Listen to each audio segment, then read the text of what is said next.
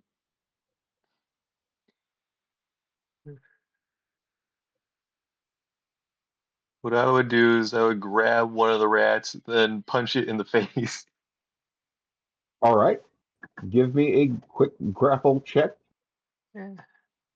Grapple, where's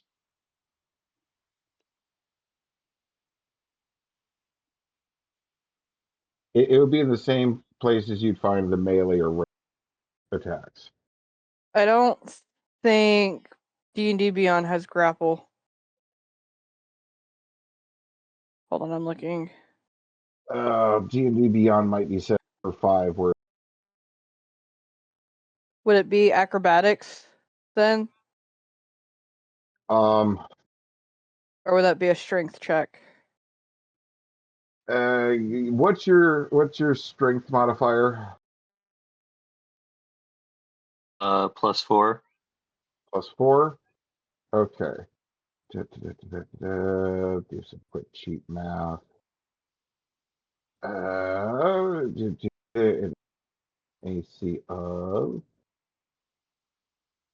You manage to reach down with your free hand. You kind of shift your axe from two-handed to one-handed, and you're holding the axe. You kind of reach down and grab one of them by the scruff of the neck, and you now have it by the scruff. What would you like to do?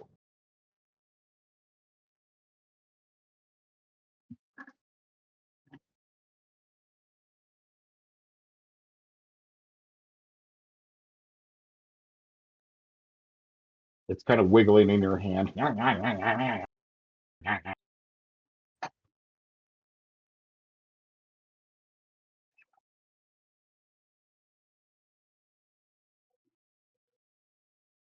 Did you?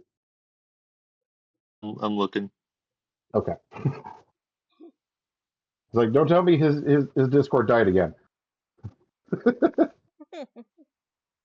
Can I do an action and a spell or no? I, what are you trying to do? I was gonna punch it in the face, and then I was going to cast Divine Smite. You know what? What is this, divine bitch slap? Yeah. So because you have your axe in one hand and you have this thing by the scruff of the neck, you kind of just smash your fist, still holding the handle of the axe, directly into this rat's face. Roll a d20 for me. 20. It's gonna bite my hand.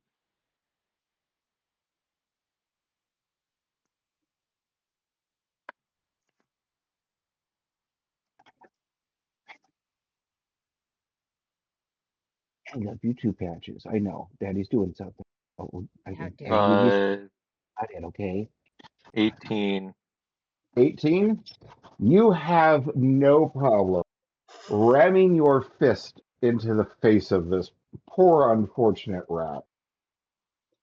Do we need to Roll, sing its theme song? Poor roll unfortunate a soul. d6 for your punching damage. Okay.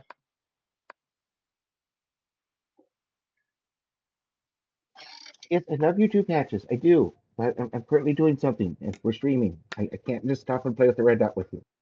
Would that be unarmed strike that I roll for my attack, Um, or just roll a Because D? you are not actively using the axe as a weapon, you are merely holding the haft of it. I would argue that yes, you could use an unarmed strike, though. And hold on. Random d20 gods, guide me. All right, yeah, go ahead. Right.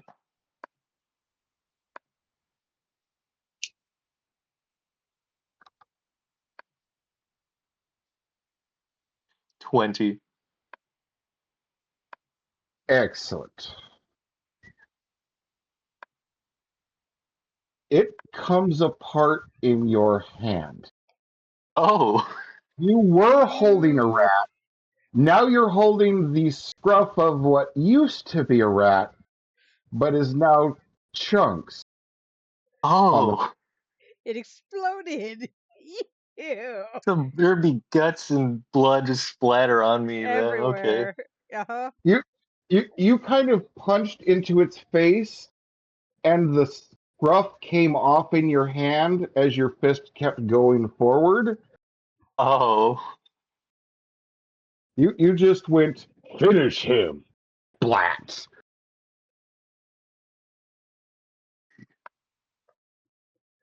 And I say that Ew. because you did more than double its hit points. No, no kill like overkill. There is no corpse, there is but scruff. And rat dust. my You. my unarmed strike is a +6. Oh my god. Because you did that, you technically opened up an attack of opportunity on the other next to him, but he got a nat 1. And he probably shit himself. Actually, he failed his fear check and is currently trying to run the other way, but the other rat that's being fucked with by the monkey and has her shuriken in its neck is currently blocking its exit. And because it's attempting to disengage, you have an attack of opportunity, Ginger. Kick So his you ass. get to bring it that one as well. I'm a great healer. Kill it. Oh, can I do a spell? Unfortunately, because it's an attack of opportunity, it has to be a Oh, physical. physical attack. Okay, so I guess You drop the scruff, grab your axe, and just kind of over the shoulder chop this thing. yeah. So I'll roll. Go ahead, roll a d20. Okay. If it's high enough, I won't even ask you to look for other numbers. So, Just roll a normal d20. Yep. Okay.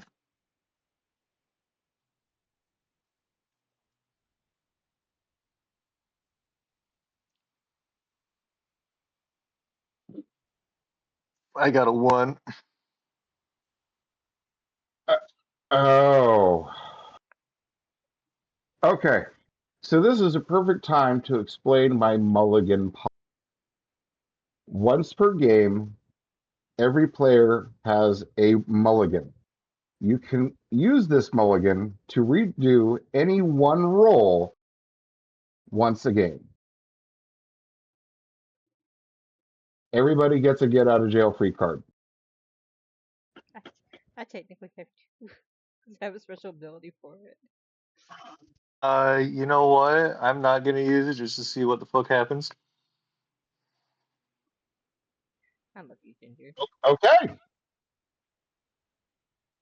You It would make sense. I just as you completely. shift as you shift your hands and you drop the scruff, you don't seem to realize how much blood is on your, and you shift your hand that had been holding to get a better grip, and because your hand is so bloody, the shaft drops through your hand and lands butt first on the top of your boot, right on your big toe. You take Oh, 1 point of damage. I take what? 1 point of damage. Wee. You just dropped a weapon on your toe.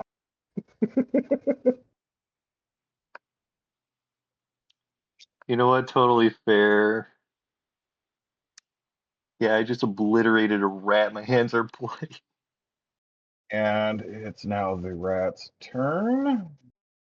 The one that's trying to flee is The Pearl. rat that is scared shitless. That one is trying to swipe at the monkey. And no. And no. And, okay.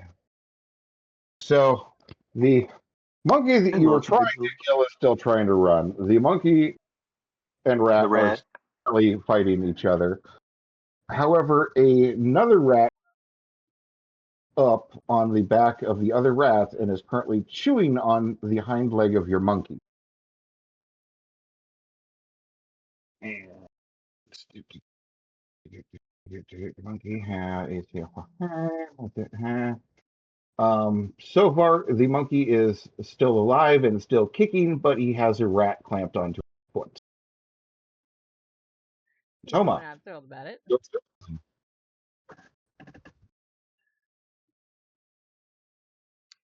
So I have 2 level 1 spells per day. So can I do it again? You can. Okay, we're gonna summon another monkey, and I guess on the other side, so I can start working on that. So again, you have to cast within line of sight. Mm-hmm. So you could cast it above the current monkey, or you could cast it closer in above the monkey or above the rat that's currently trying to flee. Okay, we'll do it over that one. Do it over that one. Mm-hmm. Okay, so your two monkeys are both going to be at the same vertical position, just square apart from each other. Is he going to assist the first monkey, or is he going after the fleeing rat? Let's assist the first monkey. Is this the first monkey? Yeah. Okay. And because it is currently engaged in combat, it is considered flanking, so it'll have disadvantage. Go ahead and have 2 quick D rolls for me. D20. 15 and a 15. 17. And okay, both of those hit with no problem. Go ahead and do 2 D4s for me. That's 1. That's also 1. Okay, so 2 points. And these are. Sure, are they? No, they're not. Okay. So yeah, they managed to hit both hits on the rat, who is still alive, but twitching very close to death. Do Is you the other think it may monkey be? gonna be able to get it? The one it's hanging on? Since it's hanging from its foot? And that monkey's attack. First attack manages to kill off the rat it was playing with, and the second attack is now focused on the rat that is currently chewing on him. That one also hits. Do another 2d4 for me. 2 Okay, that one and 4. first rat, and the second rat takes 4 points of damage. And it is now Caden's turn again.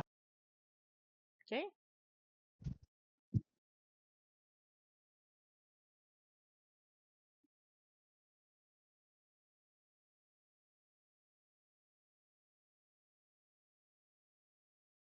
Oh, Coffee. Huh? It's your turn, it is baby. your turn.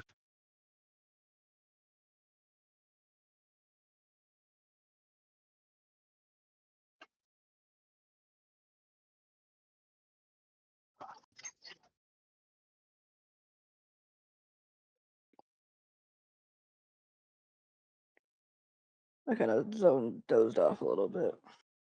I'm gonna switch you in and check on you. Why do I have no good distant cantrip spells? This is bullshit. Star 3.5 had better spells than this.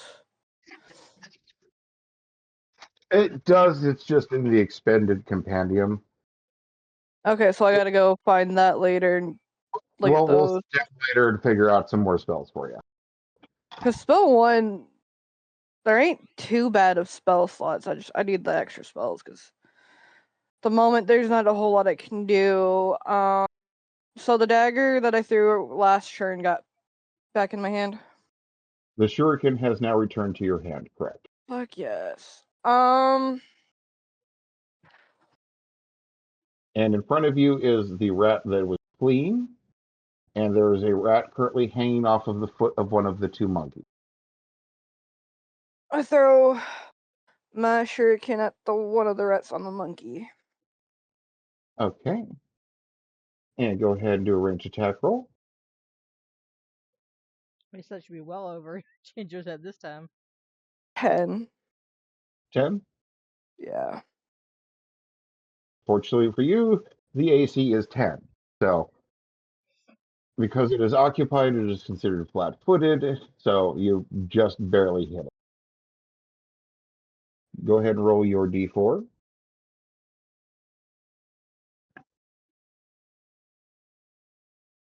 I'm gonna roll that d4 because I don't know which one I rolled, and I had the second one in there from earlier. So I just kind of confused the fuck out of myself. I got a 4. A 4. Mm-hmm. The monkey that is, or the rat that is hanging from the monkey's foot is still alive, but is bleeding bad. It's still alive, but it's not fucking happy Oh. about it. Okay, that's the end of my Yeah. turn because I can't do much more now. Yeah, it's not happy. Me going back to sleep, don't mind me. And Yeah. Ginger? Okay, so I do have one spell. It's called Sacred Flame, as a 60-foot range. Can I use that? Oh, sweet Jesus. We're in a wooden building. Oh, never mind. Yes, you could use it. Wood. I don't think I want to piss off the locals. Yeah. With their fucking I don't warehouse. I don't have the credit card just yet. You can hold your asses. We'll eventually get a credit card. Has somebody gotten used to Phil having the platinum card? Yes, I want my own platinum card now, damn it. See, you spoiled her. Well, so in the campaign we're in on the weekend, my live game, COVID, and while everybody else is like buying fancy gear and whatnot, I've been buying fucking building I come across like a fucking real estate tycoon. I own an entire fucking town outright. There you go. I may or may not be making the female version of Bill. So. Oh, this is going to be hilarious. I'm just a kitsune and not a cat. Well, I guess I'll use my battle axe again. Walk up to the rat trying to flee, then try for a second time to kill it. Where do you think you're going, Chop? Go ahead, take your swing. Okay. I said you could fucking leave. I wasn't done with. 21. All right, give me a 1d also. +4. That'll be a 6. That poor rat has an axe buried in its spine, and it's still twitching. It ain't dead, but it wishes it was. That one's still moving. My axis is in its nervous system. Exactly. I will say, because you did a critical hit to it, doing enough to make it bloody in one chop, I will let you blow an action surge to do 1d4 damage, tearing your axe free. Okay. So roll a d4. Mm-hmm. Roll a d4. You gotta take your axe 1. back. You rip your axe free, and it's just laying there, twitching, wishing the death would claim it. Twitch, twitch, twitch, twitch. More like twitch, twitch, squirt, twitch, twitch, squirt. So you have two rats just bleeding to death. One that he turned into dust. And one that's And- chopped in two. I love and my build. it's now the rat's turn. And they The don't want it one to be their turn. the one you tried to split is crawling desperately to get away, but it's not really able to walk. It's the rat that's currently hanging from the monkey's foot, looking at him like, dude, let me pass. That one is trying to keep chewing on the monkey's foot, but is just like got a mouthful of fur. That one here. Oh man.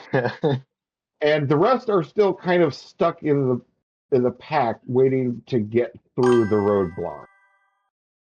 Toma, it is your turn again.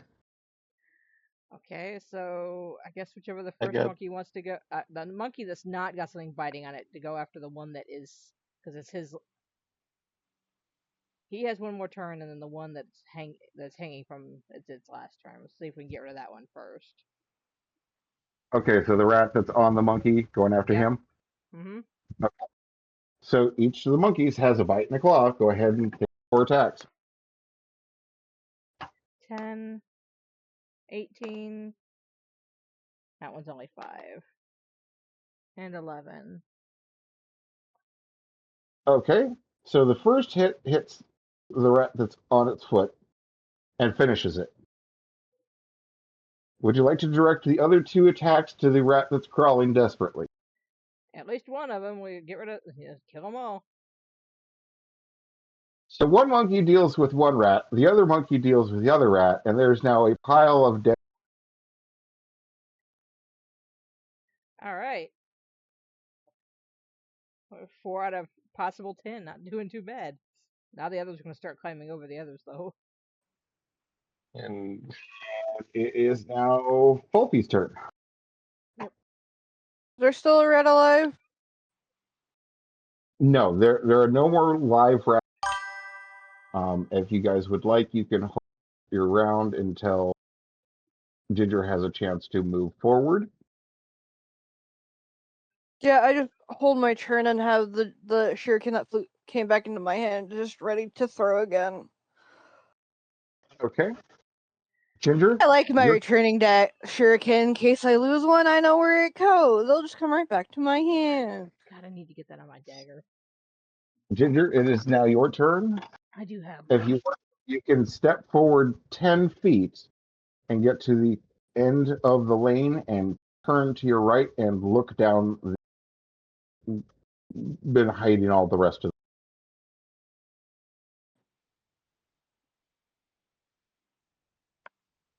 I assume you want to move forward.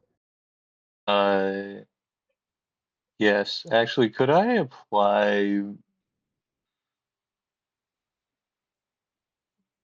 cure wounds to myself? So Well, no, I'll just advance forward. Never mind. I was gonna say you could move and then you could, or you could cast and then you could move. That would be 2 things that you would be able. 5 feet, you wouldn't be able to take a footage.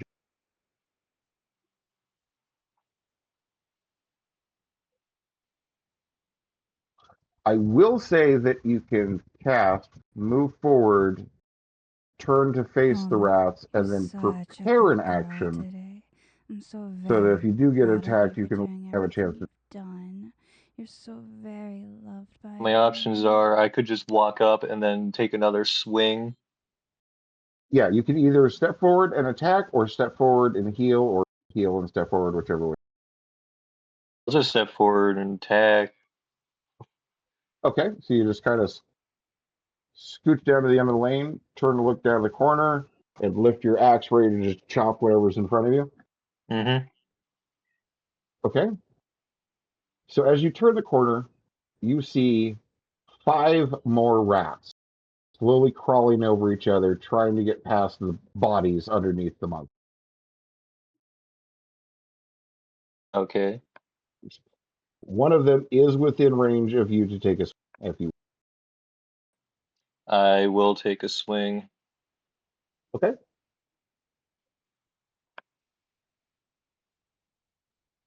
Oof, I rolled an 8. And your strength bonus is 4.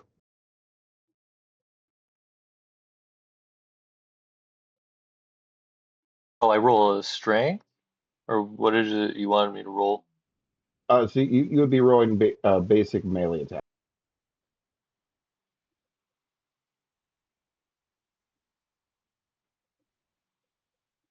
So I'm What not. what what did you get on the I'm. dice? I swung with my axe, and I got an 8. An 8 on the die? A 2 on the die, 2 on the and then die. I have a +6 for my hit/DC. Okay. So unfortunately, you swing at the rat and do not make contact. Kind of whiffs past him, and he manages to shuffle out of the way just as being hit. Okay, And it is their turn. now I'm gonna get dogpiled by rats. Fortunately, the only one that has access to you is the one you just swung at, and he got a nat 1. So as he was trying to dodge, he kind of slipped on, fell off the body he was trying to claw over, Oh, thank which God. ironically gives you an attack of opportunity. Hell yeah! Well, I'm gonna swing again then. All right, go ahead. This time I got a 13. More than enough to hit. Yay! So 1d8, 1d8 plus 4. 12. He is now dead. You kind of saw him fall, shifted aim, and just right into the middle of his head. Kind of shake the axe a little bit, pop it out, and look at the next rats.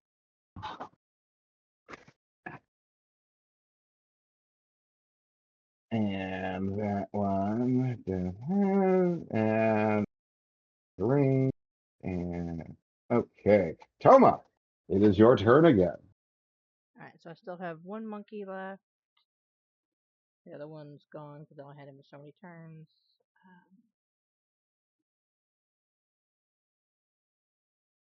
So I will let that one go for the next one that's closest to it. Okay, so he kind of scampers around the corner of the shelves, sees the rat right behind the one Ginger just beat to death, and he kind of swings over and starts kicking at the fucking rat. Okay. Go ahead, give me 2 attacks. 19 and 2. Hit and miss. 1 point. Give me a 1d4. 1 point. Okay. So he swings over and takes a swat and catches an ear, kind of holding it, wrenching it back and forth. Alright, and that's the end of that monkey. All right. And do you want to move? I won't, not until Caden does, because we'd have to rearrange party again. So All I right. will, So I will I will hold just movement well, for now. move. So yeah, I'll have you move with her. There you go. And it's Caden's turn.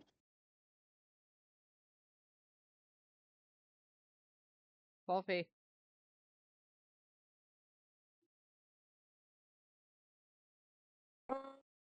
Okay, so I can Okay. move forward now. Yes, you have 2 squares you can move forward. I'll move 2 forward.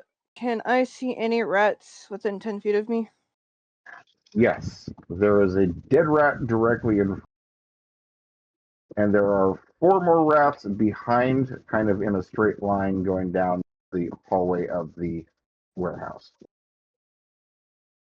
So I can see one of the 4 that are alive. Yes. Okay. That one has currently got its ear, and a monkey has it by the ear and is kind of tussling with it.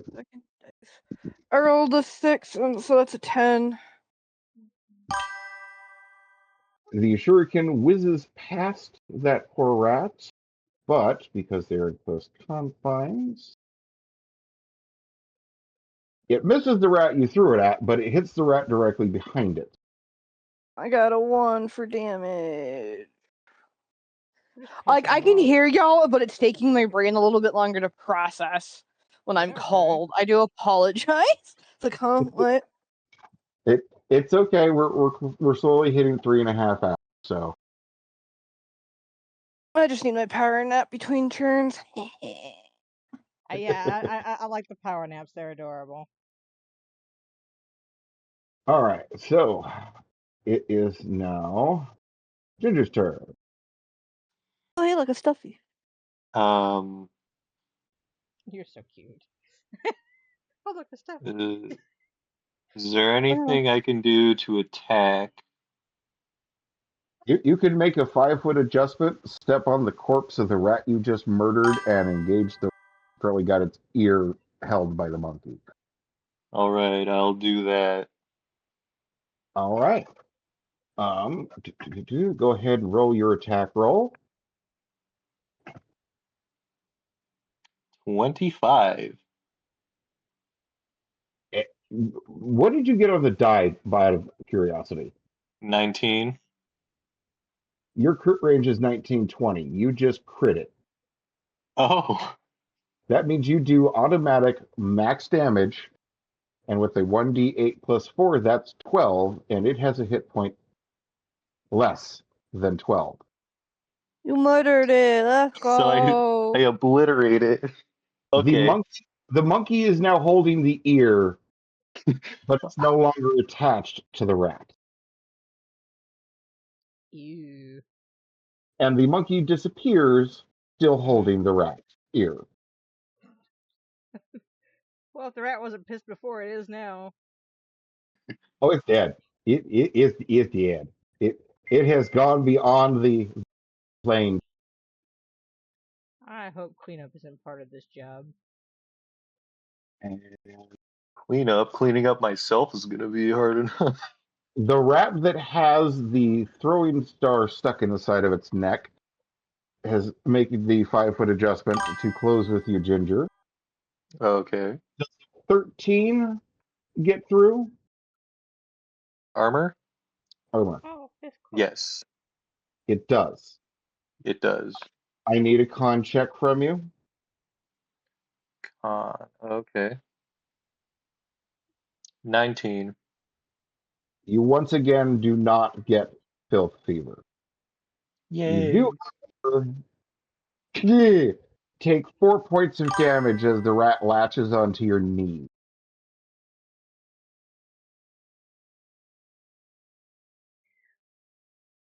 I'm gnawing on my knee now.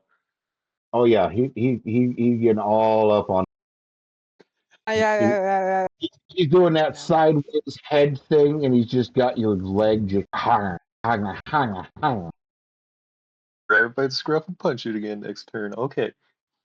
And it is now Toma's turn because the other rat still can't get past the body. Okay, let's see. How far am I You from can move Ginger? up to second to final square before, so you can kind of peek your head around the shelves to get line of sight. Not worried about line of sight, worried about if I can reach him. If I touch him. Yeah, I would say because he's basically 5 foot away from you, but at a diagonal. She's 5 foot ahead of you, so Okay, hold on. Let me pull up my sheet because I was gonna. Wrong spell. Cure. Wrong with that one. I've gotten poked by a claw, stubbed my toe, and now I got a rat in my knee. pretty Right. much. So You, you used to how be many? an adventurer before you took a rat to the knee. I knew you were gonna do that. So I have. That's not. I need a D8. Not a D4. Well, I can touch him and can do cure moderate wounds. I can't Okay. do. I can't do light wounds because that's level 1, and I've already used all those. No, but you can cast a first level spell at a higher spell slot. Okay, and then my healing spells are +1 cast level. So Um, you wouldn't you cast it at a level 2, it'll be 2. You would add. Right? Am I thinking about that right?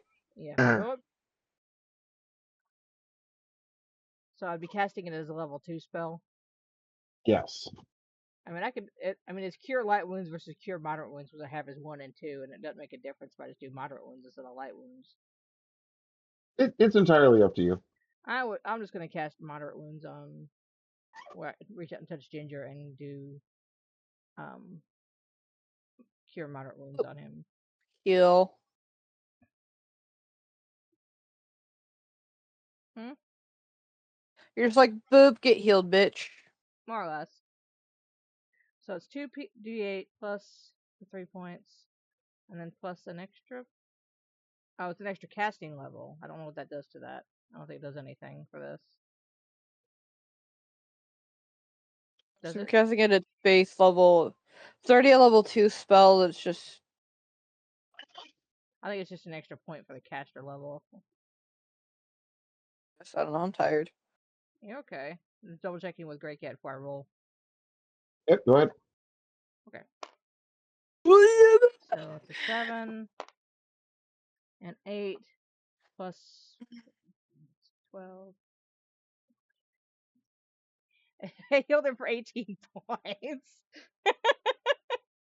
Ginger, you feel better than you felt in years. It feels like your body just had a shiatsu massage and a hot rock treatment at the same time. You've got a pep in your step. Oh, hell yeah. There you go. And Caden, it's now your turn. Thank you, Toma. Uh-huh. I had to heal her. In my inventory. There.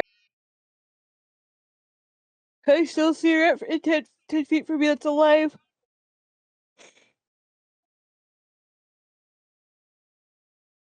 I don't know if you understood what I said.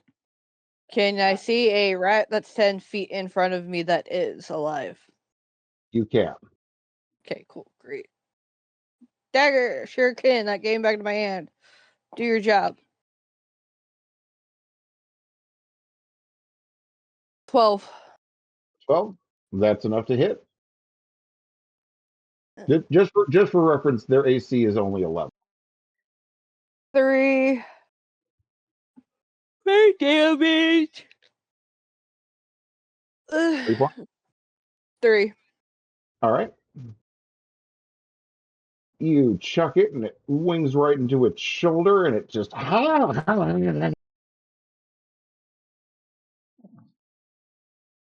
And that's your turn. And Ginger, you're I wonder. feeling invigorated, baby. Oh You, yeah, I you just grabbed had, the. you just He, got some healing.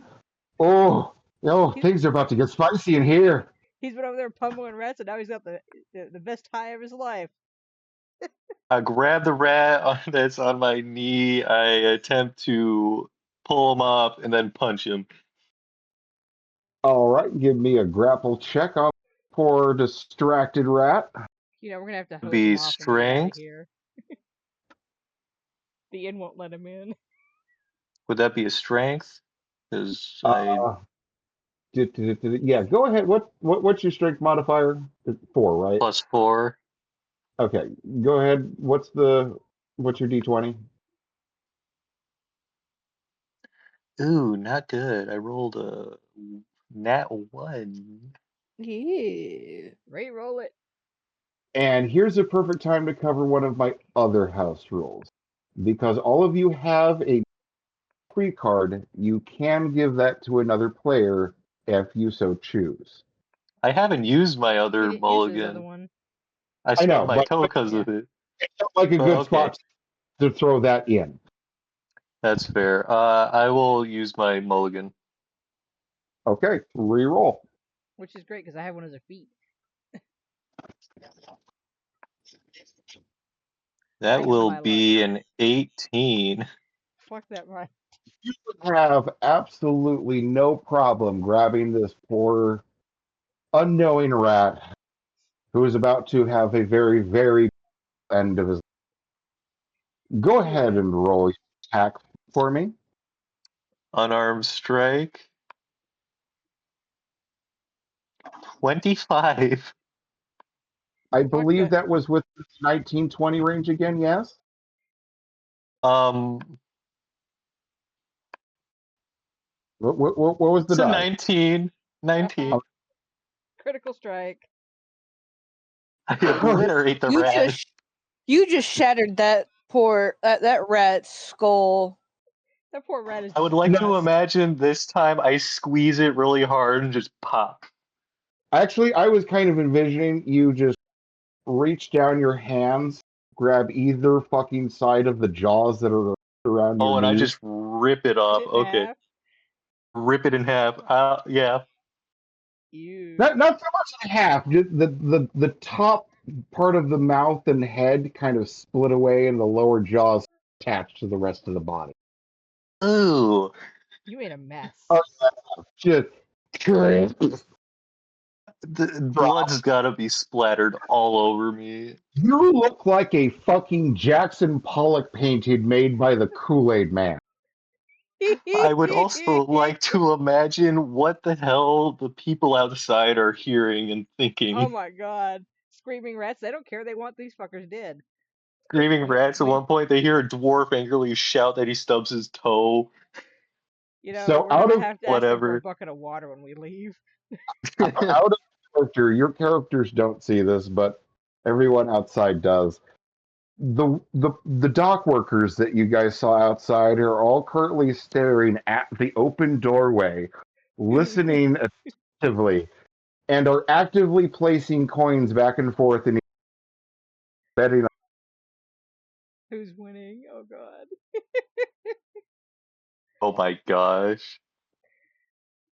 How many more do we see left? There are 2 rats left, and Like both of them have failed their fucking will checks and have fled out the back of the warehouse door and are currently diving into the river, attempting to swim away from what has become no longer a safe nest.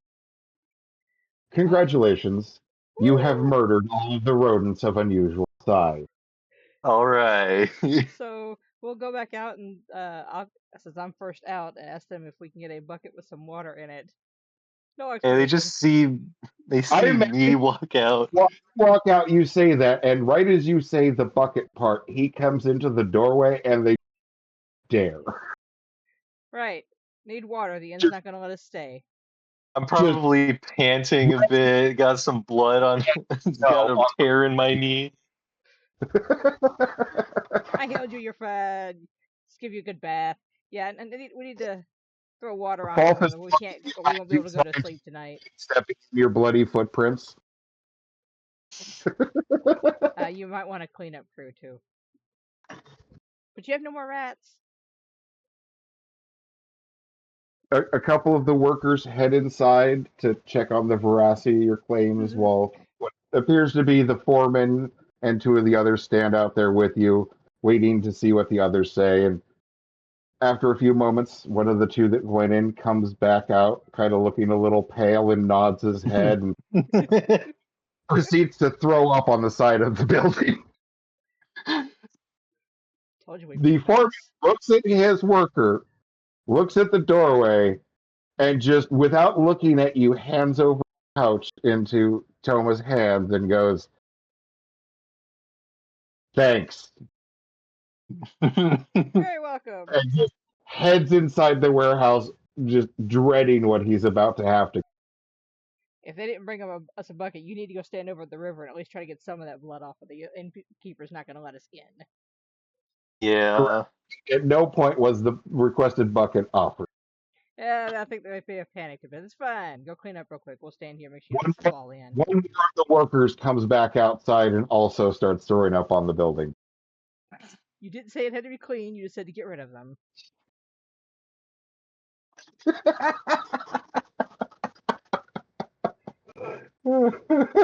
I'm just saying. You're lucky I changed my mind on casting Sacred Flame. That's right. We could have set the whole. I gotta let him set your whole warehouse on fire. I may be chaotic, but I'm chaotic good. Okay, so we can go back to the inn, let him get changed, and we can have dinner and split the payment. I would recommend you wash him off before you get to the inn, but yes. Well, as I said, he has to go to the river first because the innkeeper won't let us in otherwise. I assume you just kind of walk over to the side of the dock. Yeah, right there at the river. Might as well. All right. So you spend the Yeah. next 10 minutes or so scrubbing most of the blood and most of the chunks of rat off of him. Oh, there are definitely chunks of rat stuck in my beard. Oh yeah, there's bits and You can pieces. bathe properly once we get to the end, but we gotta get you clean enough for them to let you in the door. Yeah. You Good. finally you get him presentable There we and then go. head back to the RR&R. As you walk through the front door, a few people look up, one or two kind of sniff the air and Yeah. but no All right. one seems to be all that terribly bothered by a You slightly battered dwarf. we're getting cleaned up and come down for dinner, but you need a bath.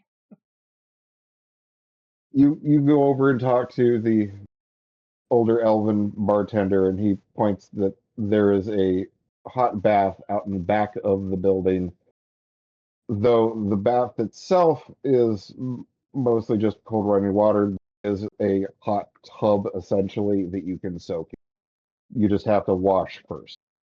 All right, you go get clean. All right, I go off to get Listen, clean. the only other person who could have blood on him is Caden. No, I was never close enough. They're always 10 feet away. Yeah, and I stood behind you. So Mhm. She was out of the splash zone.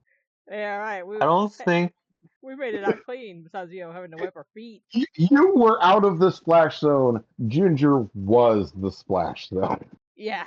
Mhm. I don't think there was a single time I did not move forward. Yeah, it was You because we kind had of blood on our shoes. just working on the railroad Yeah. all day. All right, so that means we can get cleaned up and come down for dinner and split the payment between the three of us. I love Yep. my build so much. And as I'm looking over at the clock, I'm seeing that it has been about 3.5 hours. This is a convenient spot to call it for the session if you guys would like to. It's a Or good you place to can stop so we don't get started in a the middle little, of something else. yeah. If Yeah. you'd like to shop or do anything before we call the session, this is a perfect time to do so. Otherwise, we can call How it much up. was the reward I'm for gonna go that? take a nap. Bye. Make sure you add your make sure you add your silver. Because I want to say it was Type a it in the gold. chat, because I'm gonna forget. I'm gonna go pass the fuck back out. Okay. Yeah. Beyond that, I think we're good, Grey Cat. We can always do whatever All right. little shopping we may need first thing when we get started. I guess if you can put it in the chat, we can add our silver and stuff later to our characters, and we'll be good. I would say as you go back to the inn, you pull open the pouch that he handed you, and you are surprised to see that it is 3 gold. So a gold each. Nice. Gold each. You got paid a little bit more than was originally. Took care of Oh, the problem so effectively, okay. I'll put though it in the they chat may for. question whether or not they bring you back next time after they have to spend a couple hours cleaning. Oops, that was you, not the group chat. I was like, why did that? Okay. All right. So that way, Caden will have it. Yep. For next time. But no, that works. So what'd you think, Ginger, of your first D&D escapade? It was a lot of fun. So you had a field day with that. Yeah. Yeah. God. I told you, eventually, Grey Cat, we may actually have to tell each other our characters' names because right now we're going by our on-screen names. We totally You skipped know the. what? Ginger tried to introduce himself and she glared at. Maybe we can at the beginning of next time. My dwarf's name is Thrain Iron Hand. With how hard I can punch, yeah, that's accurate. That's pretty fitting, yeah. But no, that was fun. We definitely it's in 2 weeks again Yeah. for this, right? Dan? Every other week, so in 2 weeks again. Correct. That was a Okay, lot then of that will fun. skip my meeting. No, it will be the day of my meeting. That's okay. I'll be out of the meeting well before this starts. So okay, well I am going to go ahead and leave call and change games because I'm not done streaming yet. But that was fun. Yeah. I'm glad you had fun with your first D&D campaign, Ginger. Thank you. I am too. All right, well I'm gonna go hit a VC. Talk to you later. All Bye right. bye. Bye.